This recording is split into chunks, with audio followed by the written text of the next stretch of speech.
Saturday night's monster card of boxing was billed as the day of reckoning, but it might as well have been billed as the collision course because the plan was simple. Should Anthony Joshua and Deontay Wilder both get through their respective fights, all roads would lead to a huge showdown between the two former world heavyweight champions on March the 9th in the Kingdom of Saudi Arabia. But like we've seen time in, time out throughout boxing history, the fight before the fight can notoriously throw a spanner in the works. And throw a spanner in the works it definitely did, because Deontay Wilder was soundly beaten over 12 rounds by Joseph Parker, which for most people poured cold water on the possibility that we would see him and Anthony Joshua in there on March the 9th. But to many people's astonishment, Deontay Wilder is still keen for the Anthony Joshua fight to go ahead, and he has had a few choice words to say about his heavyweight rival. So Wilder said to 78 Sports TV, "They really don't want that fight. When I lost, did you see how happy he was coming out? I broke out laughing. I said, that guy happy as fuck. I made him able to perform like that. He was like, I ain't got to fight Wilder. The rumour was he was talking about retiring if I won. March the 9th, the fight can still go on. But this is the perfect way for them to get out." So Wilder believes that a fight between him and Anthony Joshua could still go ahead. And do you know what? I genuinely do think that there's a lot of people that would still want to see that fight. When we look back at heavyweight boxing from the 90s, we look back fondly at the fact that we got to see Lennox Lewis and Mike Tyson get it on. And although we wish we had have seen them meet each other when they were both in their prime, it doesn't make it a nothing fight because Mike Tyson already had 3 losses on his record by that point. Frank Bruno was beat 5 times in his career. However, we still look back fondly on all of the big heavyweight fights that he had. Even when you look more recently, Vladimir Klitschko was beaten by Tyson Fury and then had almost 2 years of inactivity, but came back to give us one of the fights of the decade against Anthony Joshua at Wembley Stadium. So although the path to this heavyweight showdown now looks to have been broken, if it was up to me and I had 2 options, the first option was that we never get to see Deontay Wilder and Anthony Joshua in a boxing ring together, or the second option was that we got to see it, but it had lost a bit of the glitz and glam that it maybe had before. Maybe one man was regarded as a heavy favourite instead of it being an absolute 50-50 fight, but we still got to see it. I would definitely choose the second option and say, at least in 20 years' time from now, that I got to see Anthony Joshua fight Deontay Wilder. But I can pretty definitively tell you lot now that the AJ Wilder fight is not going to happen, and here are the reasons why. Firstly, and most obviously, because Deontay Wilder is now coming off a loss, and if he wants to redeem himself, if he wants to jump straight back into the mix without having to go down and work his way back up, there's only one option for him, and that is by hook or by crook to get the Joseph Parker rematch on. Now, was there a rematch clause in this contract? I don't know. You guys might be able to tell me that. It doesn't always need to be a challenger fighting a champion to deserve a rematch clause. Often, especially with Anthony Joshua, we've seen it, haven't we? Fights that he hasn't been a champion in, there has still been a rematch clause. So there's every potential that maybe in the contract somewhere there was a rematch clause. And if there was, Deontay Wilder would need to get that rematch straight away. And the fact that Deontay Wilder looks so gun-shy in that fight, coming off the back of a load of inactivity and obviously the brutal knockout at the hands of Tyson Fury in their trilogy fight, would lead a lot of people to believe that Deontay Wilder has no chance in a rematch against Joseph Parker. But I don't believe that that is entirely true. Now, if you're Deontay Wilder, there's a few things you can bank on, and the first would be that you just had a really bad night at the office. I think context is everything, and if the context behind Wilder's performance was different, maybe the way we look at it would be different. If Deontay Wilder had come into that fight off the back of, let's say, back-to-back wins against top 10 guys, and then he performed like that, I think Deontay Wilder would brush himself off and think, no, do you know what? We can go again. But the public's perception is obviously altered at the fact that Deontay Wilder has been inactive and did lose 3 times out in most people's opinion to Tyson Fury. So it's very easy for us to cast our mind to the fact that he took those losses and then took that time out the ring and say, well, no, Deontay Wilder's clearly done. But it only really matters if Wilder believes he's done. And if Wilder doesn't believe he's done, then maybe, just maybe, he could bottle up the courage to go into a rematch and possibly even just think about having a 3-round shootout with Joseph Parker. Because if Deontay Wilder can summon that right hand that we saw time in, time out throughout his career, over 3 rounds, you might still make him a favourite against Joseph Parker. Deontay Wilder's timing was off. He looked gun-shy. But if he can go in there and go hell for leather, fight fire with fire, then a lot of people would be making Wilder a favourite in a rematch, you know. So as I say, maybe if Wilder changed his game plan, he could have more success in a rematch. Another thing that we're ignoring here is Malik Scott's awful corner work. Now, let me just say before I get into this, I think Malik Scott has done a good job so far with Deontay Wilder. I thought that in the Tyson Fury trilogy fight, Deontay Wilder looked like his boxing IQ and just general boxing ability was a little bit better than what we'd seen from him in previous fights. He was jabbing to the body well, his feet looked a little bit better, and that comes as a result of him working with Malik Scott. But Malik Scott, advice and corner work on the night was pretty awful, wasn't it? Malik Scott at no point to my memory told Deontay Wilder that he was losing the fight. We were hearing Malik Scott give Deontay Wilder praise for his boxing ability in that fight, and maybe that is why at the end of 12 rounds, when the final bell went,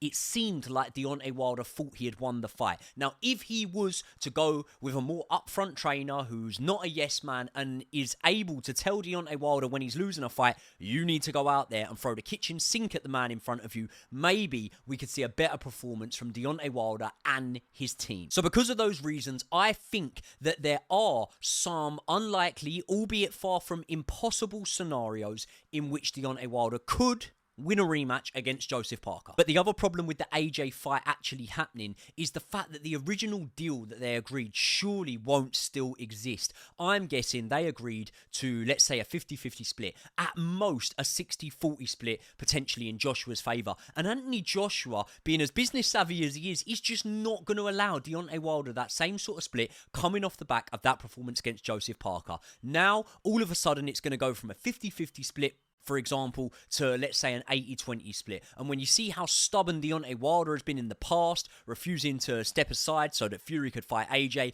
I just think that stubbornness in negotiations will rear its head again. And for those reasons, the Saudis are not going to be able to agree a new deal for that fight to take place. And here's what else you've got to look at. AJ will be very, very confident that his next fight is for a world title. If we go on the situation that unfolded after Vladimir Klitschko was dethroned by Tyson Fury around 10 years ago now in Dusseldorf, the IBF stripped Tyson Fury of their world title within 10 days. And that means that within 60, 70 days from now, Anthony Joshua could find out whether or not he will be fighting for that IBF next, because obviously once the undisputed fight has happened between Usyk and Fury, the IBF are very likely to strip the winner of that title, therefore becoming vacant and therefore putting Anthony Joshua in the fold to fight Filip Hrgović. Now, the Filip Hrgović fight does not generate as much money as the Deontay Wilder fight, but what you've also got to remember is if we're believing AJ's word and he's sort of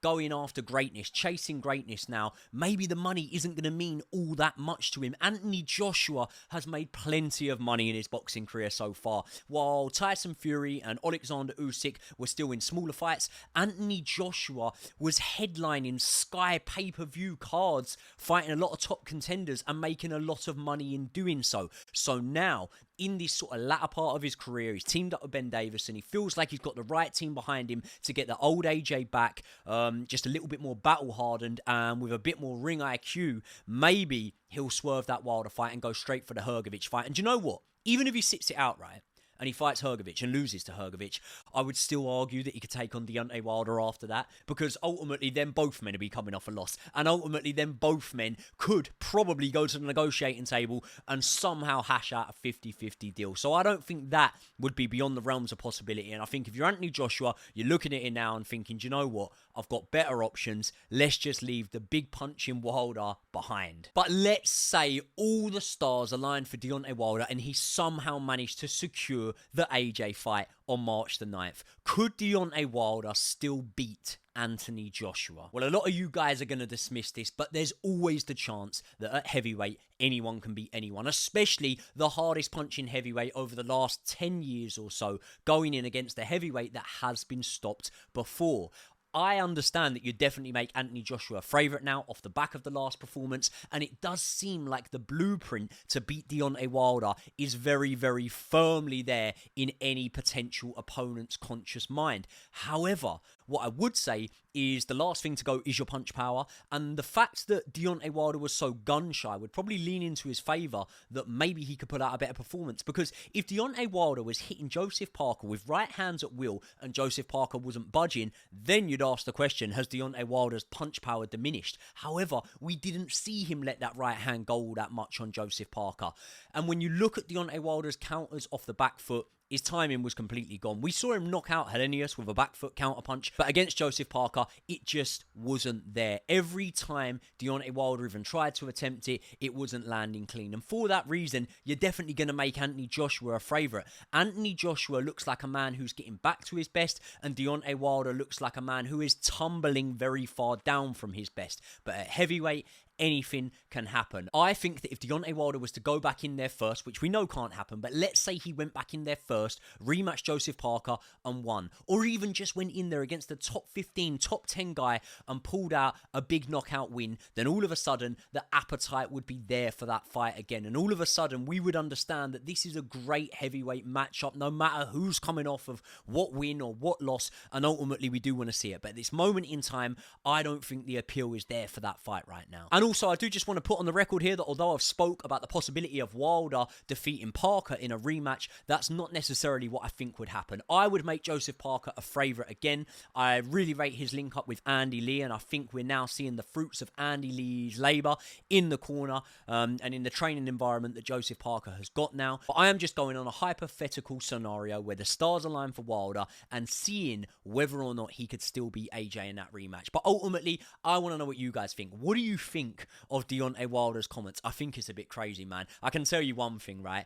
Anthony Joshua might have shown a lack of heart at time in certain fights, but Anthony Joshua was not going to retire purely because Deontay Wilder won. If Anthony Joshua didn't want to fight Deontay Wilder, he'd just swerve him. He wouldn't retire because there's so much more money to be made and so many more fights, memorable fights to be had for Anthony Joshua, that I've got to rubbish those claims, man. Deontay Wilder says some crazy things after losses, and this one's clearly no different. But what do you guys think? Would you like to see Wilder back in there? Would you like to see him with a new trainer if he did get back in there? And what leading heavyweight names would you throw Wilder straight back into the mix with? Obviously, we saw Frank Sanchez on the card. Ajit Caballero, that could be a good fight for Deontay Wilder. A Joseph Parker rematch. An Andy Ruiz fight was slated for ages, and we were told that we were going to get that when both guys were with the PBC, and it never materialized. So, is there any appetite for you guys to see Deontay Wilder in big heavyweight fights going forward? Or do you think he should sail off into the sunset and call that a day with his boxing? People, thank you very, very much